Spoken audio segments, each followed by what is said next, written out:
Hello students, welcome back on my channel. I am your teacher Farha Arif. Students, हम class 11th के first chapter computer system overview के बारे में जान रहे हैं. इस चैप्टर का फर्स्ट वीडियो पार्ट 1 में हमने ऑलरेडी पढ़ा कि कंप्यूटर की बेसिक ऑर्गेनाइजेशन क्या होती है.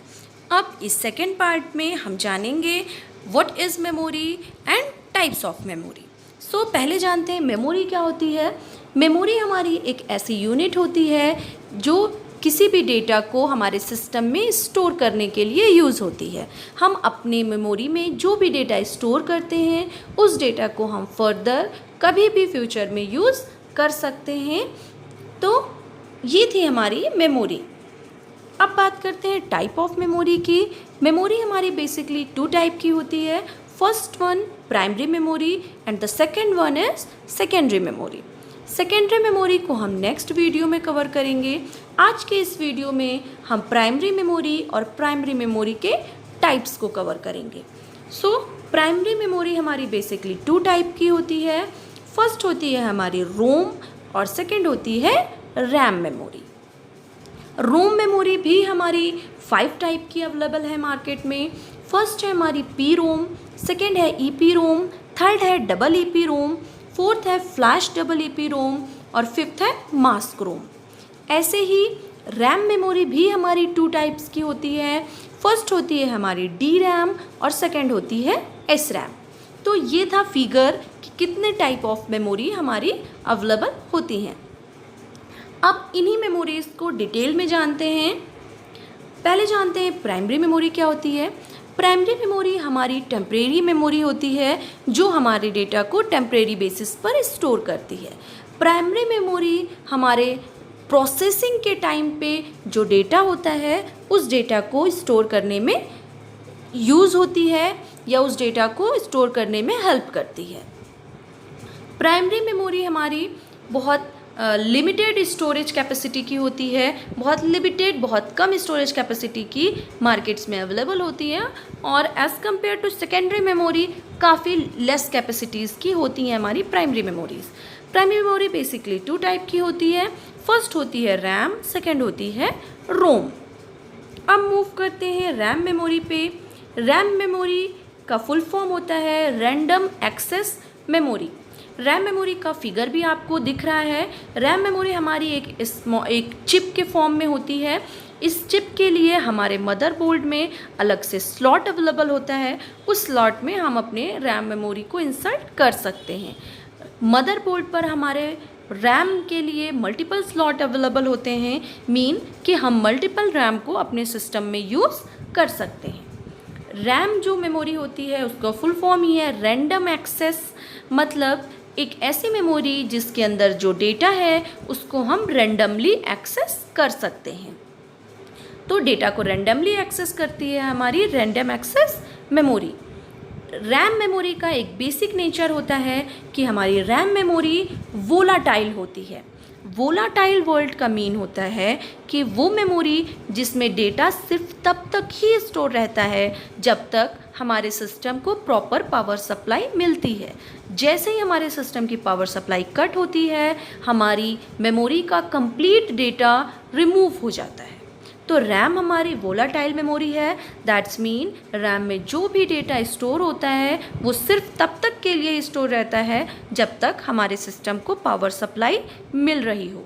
और जैसे ही हमारे सिस्टम की पावर सप्लाई कट होती है वैसे ही हमारी जो रैम मेमोरी है वो पूरी क्लीन हो जाती है.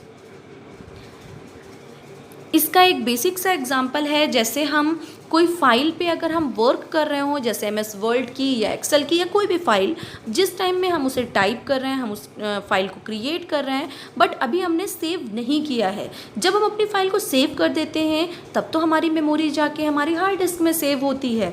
लेकिन जब तक हम अपनी फ़ाइल को सेव नहीं करते तब तक के जो प्रोसेसिंग के टाइम में जो वो फाइल होती है वो हमारे रैम मेमोरी में स्टोर रहती है. और रैम मेमोरी में जैसे मैंने आपसे कहा कि पावर सप्लाई कट होते ही हमारा डेटा कम्प्लीटली इरेज हो जाता है. तो अगर ऐसा हो कि जिस फाइल पे हम वर्क कर रहे हैं उसको बाय मिस्टेक हम सेव ना कर पाएँ और हमारा पावर कट हो जाए तो हम जब दोबारा सिस्टम को ऑन करते हैं तो वो फाइल हमें हमारे सिस्टम में नहीं मिलती है। क्यों? क्योंकि हमने उस फाइल को सेव नहीं किया था। तो वो मेमोरी हमारे कहाँ स्टोर थी? रैम में स्टोर थी। और रैम में वो तभी तक स्टोर रही जब तक कि हमारे सिस्टम को कम्प्लीटली पावर सप्लाई मिलती रही। लेकिन पावर सप्लाई कट होते ही हमारी पूरी रैम क्या हो गई? इरेज हो गई। तो जब रैम इरेज हो गई दैट्स मीन कि हमारी वो फाइल भी रिमूव हो गई। इसीलिए अगर कोई फाइल हम सेव ना करें तो जब हम सिस्टम को दोबारा ऑन करते हैं तो हमें हमारे सिस्टम में वो फाइल नहीं मिलती है।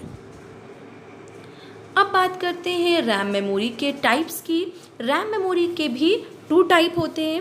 फर्स्ट होता है हमारा डी रैम जिसको हम बोलते हैं डायनामिक रैम, और सेकंड होता है हमारा एस रैम जिसको हम बोलते हैं static RAM. Dynamic RAM memory जो होती है वो डेटा को स्टोर करने के लिए यूज़ करती है ट्रांजिस्टर्स एंड कैपेसिटर। उसके कंपैरिजन में जो हमारी स्टैटिक रैम होती है वो डेटा को स्टोर करने के लिए यूज़ करती है फ्लिप फ्लॉप्स। सेकेंड कंपैरिजन है हमारा, जो हमारी डी रैम होती है, जो हमारी डायनेमिक रैम होती है, उसको ज़रूरत होती है थोड़ी थोड़े टाइम पे रिफ़्रेश करने की। लेकिन जो हमारी स्टैटिक रैम होती है उसको हमें एवरी फ्यू मिली सेकेंड रिफ़्रेश करने की नीड नहीं होती है, बल्कि उसमें स्टोर रहता है डेटा जब तक कि हमारे सिस्टम को प्रॉपर पावर सप्लाई मिलती रहती है। उसके अलावा जो हमारी डायनेमिक रैम होती है वो प्राइस में स्टैटिक रैम से कम होती है या कम एक्सपेंसिव होती है। उसके कंपैरिजन में जो हमारी स्टैटिक रैम होती है वो थोड़ी ज़्यादा एक्सपेंसिव होती है। जो हमारी डायनेमिक रैम होती है वो स्लो होती है as compare to static RAM. Static RAM हमारी एक्सपेंसिव भले होती है लेकिन उसकी working as compare to dynamic RAM काफ़ी फास्ट होती है। नेक्स्ट कंपैरिजन है हमारा between dynamic RAM and static RAM की। जो हमारी डायनेमिक रैम होती है वो मेनी बिट्स को स्टोर कर सकती है, लेकिन जो हमारी स्टैटिक रैम होती है वो मेनी बिट्स को स्टोर नहीं कर सकती है। क्यों? क्योंकि जो हमारी स्टैटिक रैम होती है वो फ्लिप फ्लॉप यूज़ करती है स्टोरिंग के लिए, और जो हमारा फ्लिप फ्लॉप होता है वो एट ए टाइम एक सिंगल बिट को ही स्टोर कर सकता है, जबकि जो हमारे ट्रांजिस्टर और कैपेसिटर होते हैं वो मल्टीपल बिट्स को स्टोर कर सकते हैं। इसलिए हमारी जो डायनेमिक रैम होती है वो मेनी बिट्स को स्टोर कर सकती है, बट हमारी स्टैटिक रैम सिर्फ सिंगल बिट को ही स्टोर कर सकती है। उसके अलावा जो हमारी डायनेमिक रैम होती है वो लेस पावर यूज़ करती है, और जो हमारी स्टैटिक रैम होती है वो ज़्यादा पावर यूज़ करती है।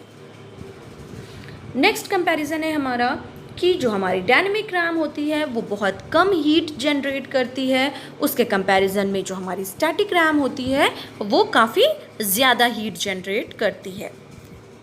जो हमारी डायनेमिक रैम होती है वो मेन मेमोरी के लिए यूज़ होती है, और जो हमारी स्टैटिक रैम होती है वो कैच मेमोरी के लिए यूज़ होती है।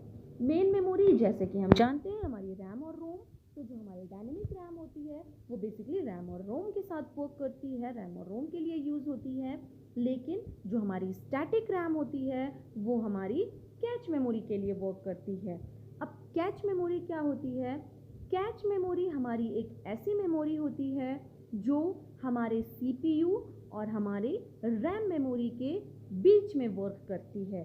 उसकी ज़रूरत क्यों होती है, क्यों बीच में वर्क करती है?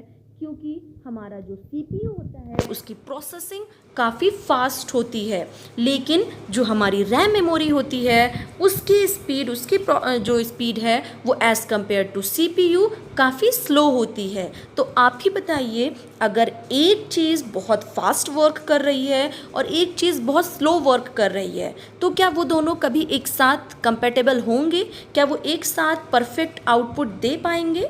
नहीं दे पाएंगे, वहाँ पर प्रॉब्लम आएगी।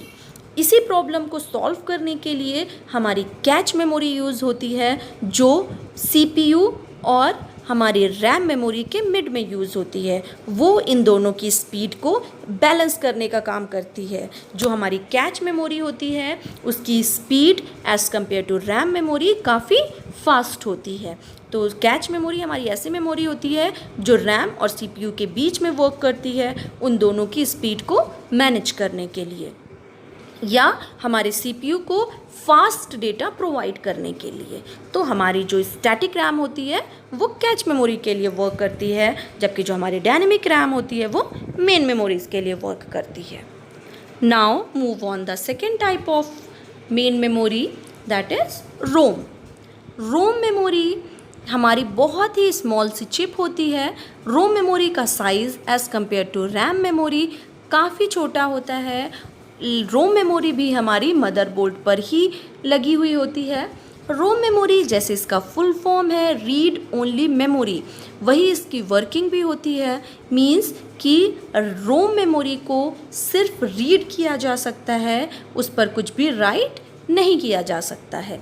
रोम मेमोरी हमारी बाय नेचर नॉन वोलाटाइल होती है। मींस कि पावर सप्लाई कट होते ही उसका सारा कंटेंट रिमूव नहीं होता है, बल्कि जैसे ही पावर सप्लाई कट होती है वैसे ही रोम मेमोरी अपने सारे डेटा को रिटेन कर देती है और स्टोर कर लेती है। रोम मेमोरी की नीड हमको होती है स्पेशली बूटिंग प्रोसेस में। बूटिंग प्रोसेस हमारा एक ऐसा प्रोसेस होता है जो हमारे कंप्यूटर सिस्टम को ऑन करने में हेल्प करता है, और रोम मेमोरी में वो इंस्ट्रक्शंस, वो प्रोग्राम, वो डेटा स्टोर होता है जो बूटिंग प्रोसेस में हेल्प करता है। बूटिंग प्रोसेस में आपकी रैम मेमोरी में जितना भी कंटेंट, जितना भी इंस्ट्रक्शन स्टोर होता है, वो सारा इंस्ट्रक्शन रोम मेमोरी से उठ के हार्ड डिस्क में लोड हो जाता है।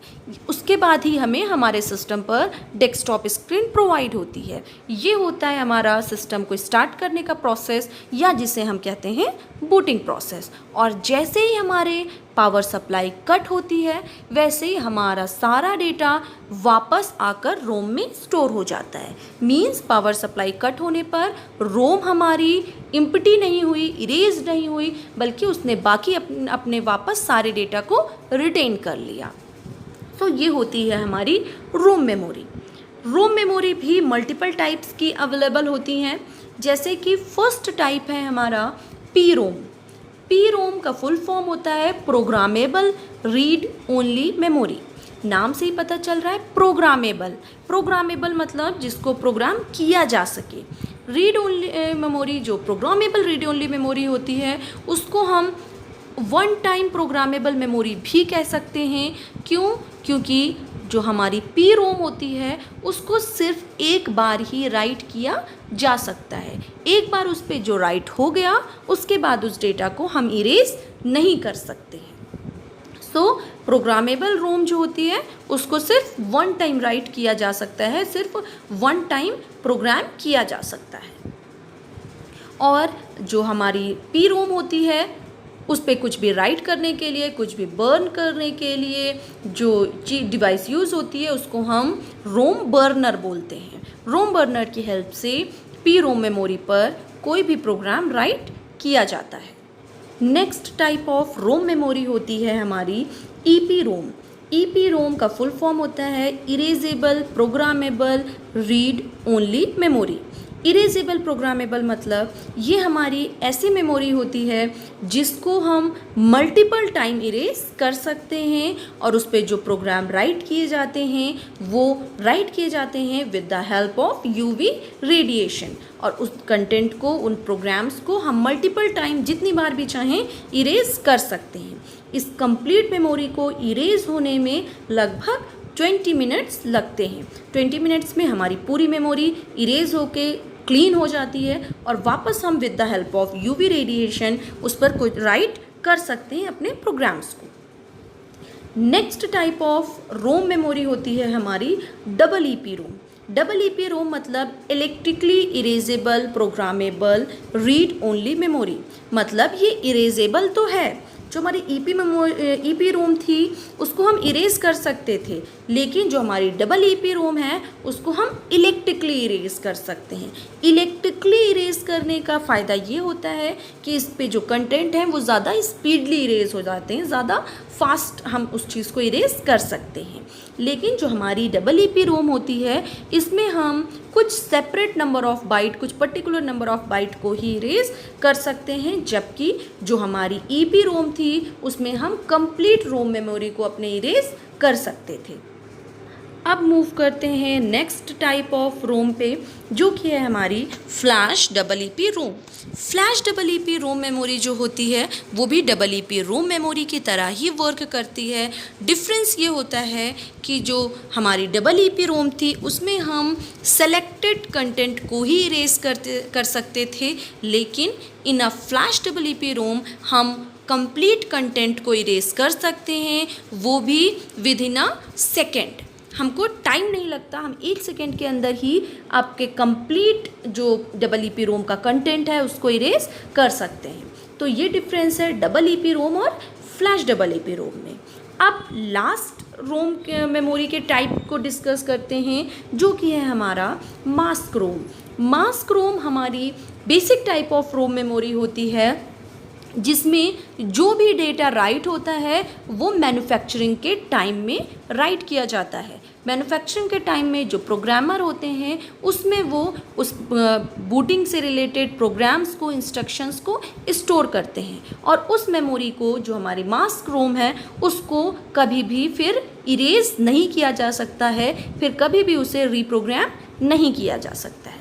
तो ये थे हमारे basic type of ROM memory. So students, I hope कि आपको इस चैप्टर में जितनी भी मेमोरीज़ और टाइप ऑफ मेमोरीज़ डिस्कस हुई हैं वो सारी समझ में आई होंगी। नेक्स्ट वीडियो में हम टाइप ऑफ सेकेंडरी मेमोरी के बारे में जानेंगे। So thank you for watching and don't forget to like this video. Take care everyone, have a nice day all.